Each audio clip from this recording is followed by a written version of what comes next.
That was the guy that like went to some German. Wait, that's a dude named Madison? Yeah, his last name was Cawthorn?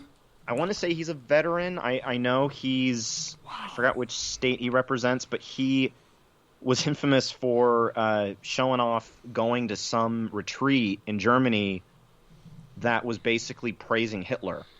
And he was sharing all these Hitler quotes on his Instagram and had to delete them at some point. And it was just like, dude, what are you doing?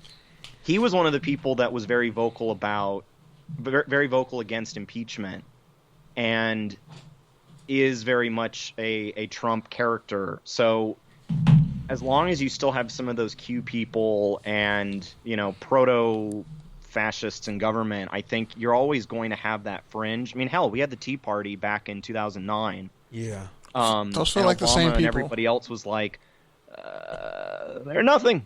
We got nothing to worry about.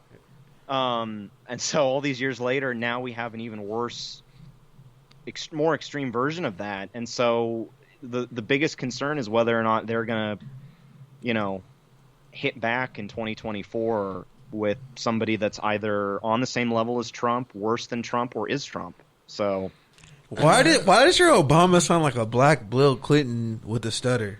It really does. I'm gonna get a question, and you know what's coming. Boy, I don't think he sounds like Bill Clinton. No, I can do Bill Clinton. All right, do Bill Clinton. You sound like he speeds it up. It's really good. Hey, Kenny. What you doing later? Me and Jeffrey, we want to go out and go get some Chinese food. You want to go with me? Wait, what president had a stutter again? Joe Biden. There somebody else too. I thought you were gonna say Jimmy Carter. I'm like, that's fucked up. He was just old. No, he didn't have a stutter. Bush had a stutter, or was just impotent. I think he had a stutter, and then Obama, it's more like it's like cadences. It's like he doesn't really fucking stutters. talk like that. What? He kind of does. Nah, like he doesn't really talk like that in his privacy of his own home. I know he doesn't talk like that. No black dude talks like that. Oh, in the privacy of his own home, but like when he gives a speech. He puts on the extras. Hey, Mon, Pastor Reaper. Why did you say, hey, Mon, Pastor? That's so racist. That's so racist. How dare you? Just because you pastor. But, hey. Nah, actually, he went to Occidental College. He definitely talks. I was going to say some shit like that. He talks like, he honestly talks like he probably like goes boating in the summertime. Like he'll fucking I only talk like that because I know you double as a Jamaican in your own free time. I know you be yelling at your mom in a Jamaican accent. Fuck you, just because of the Sean Kingston thing. I mean, go now. Kenny. No, I'm just all right, Mancini. Last question for me about this Trump. Mm-hmm. I'm mad you picked Jamaican. That was I was really listening to your boy, one of your Mount Rushmores of talk radio, Ben Shapiro. Don't put that on Mancini. Too bad I don't have Sebastian here. Otherwise, he does a mad Shapiro, I gotta say. Really he and I, we do a good Shapiro. And what he was saying was, he was like, yeah, like, basically, I don't know. He goes back and forth on Trump. One day he hates him. One day he loves him. I don't know. But, yeah. So, what he was saying was, he was like, had Trump had not been an idiot with COVID and an idiot antagonizing the alt-right, and if he would have just stuck to his message, like the few things that he did right, like the economy, foreign policy was better than Obama's, according to Shapiro. And so he was saying if he would have stuck with that, he might have actually gotten somewhere. Mm-hmm. And also what he was saying was, even just what he did in Israel and with Jerusalem, he was saying if any other president did that, he would have won a Nobel Peace Prize. So I'm just curious on what you make of any, if any, of the good things that Trump did and what his legacy will be beyond all the scroll of bad shit that happened.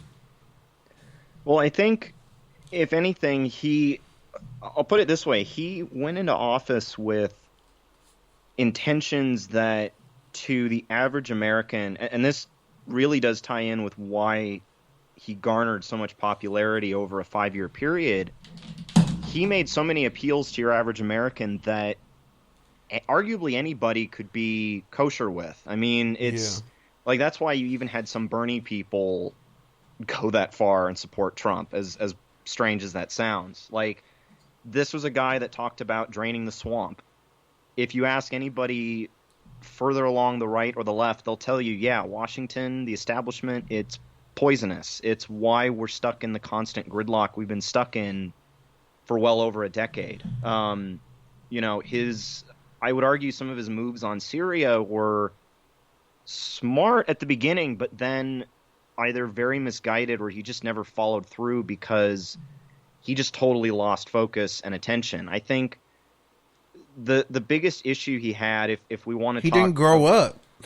Right. Objectively speaking, this was a guy who, even when he had an idea that might have had a modicum of, I don't even want to say good nature to it. He undercut it by fucking tweeting about it, or tweeting at his opposers, and in tandem being distracted. Yeah, like the whole issue with Syria that I was actually somewhat okay with by going after their chemical weapons sites. Like I basically was like, yeah, that was smart. The problem is that he didn't really hit them that hard. It was kind of like, oh, you just hit one little area that had chemical weapons, but they're still gassing their people as we speak, like all these years later. So it's kind of like, well, you're a little bark and all bite. And so I think in hindsight, a lot of the whatever good he may have done, and that's so few and far between and minuscule that it will be dwarfed by historians. Like, they will not be looking at his few little successes here and there. But I think, if anything, it's just going to be further testament to a lot of head presidents that we've really had for the last 120 years. I mean, we've just been on this consistently bad record with our presidents, and I just think that we're so ham-fisted in trying to find anybody that could do anything good. But the fact is that when you look at what a president does that's good, it's within hindsight. Yeah. All of Lincoln's decisions in the Civil War, he was shat on left and right as he was making those decisions. But now we can say, oh, he was a political genius. Back then, they thought he was a big, ugly idiot.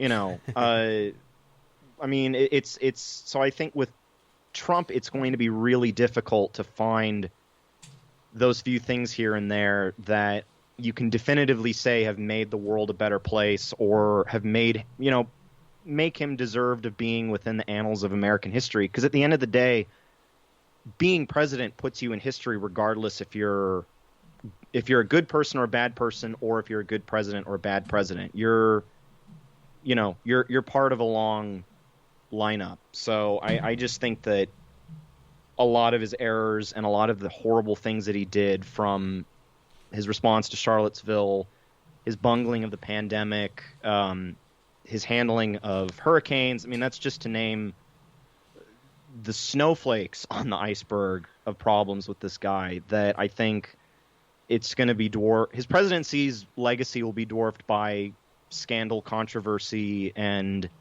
division.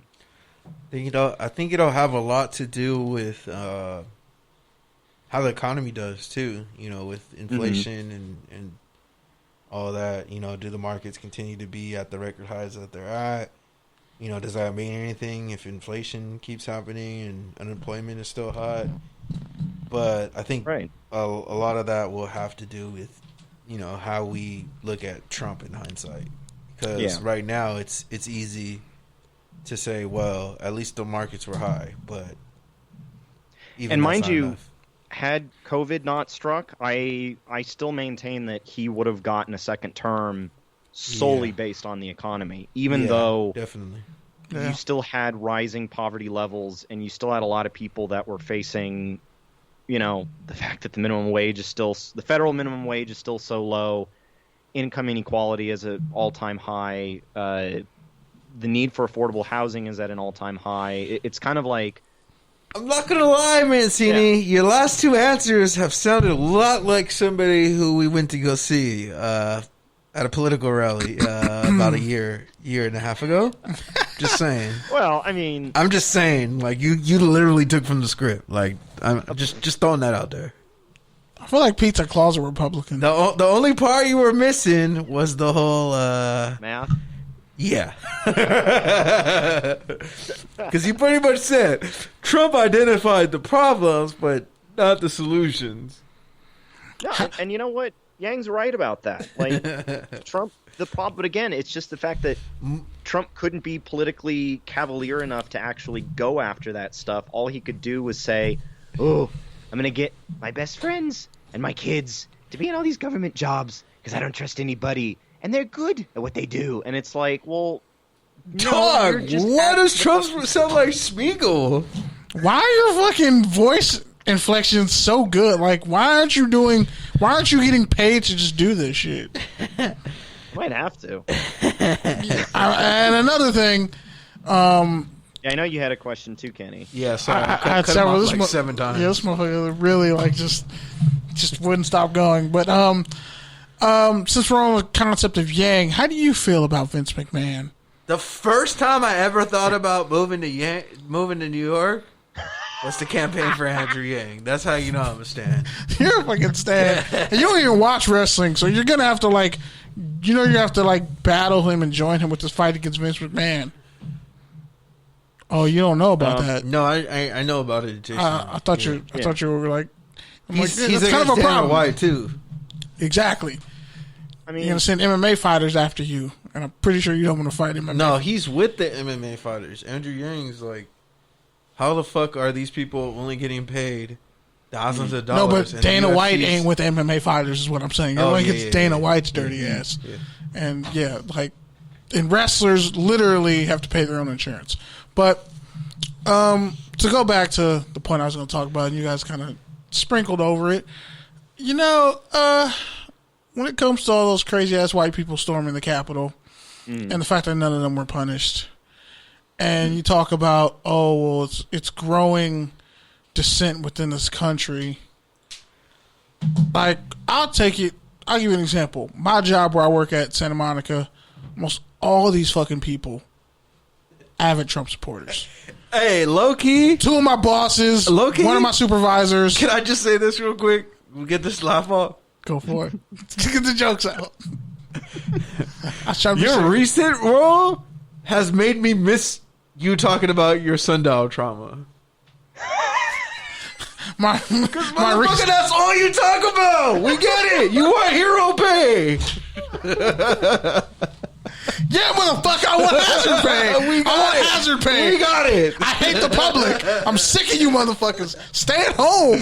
Every week. Fuck. Every week. At my job. At my job. I'm speaking for all the fucking people who That's a new square on the bingo, on the TDT bingo. When I'll Kenny update says, that bitch. At my job. Hit your Jeep in. Hit your Jeep in. You fucking idiot. I was just talking with my business partner about that today. I was like, let me tell you about if he says business partner one more goddamn time, that's another one, Mancini. You fucking text me business partner. Okay, like, come on. Corporate. Anyway, pick a different name. With your question. Yeah, so fucking Pete almost made me forget it. So, with these people who are just ape shit, batshit crazy, and have no desire to clearly respect the law or order, isn't it fair to say, from a political standpoint, the pendulum is going to swing back even harder in 2 years when the House flips? Because it flips every 2 years. It always flips the first, the presidency.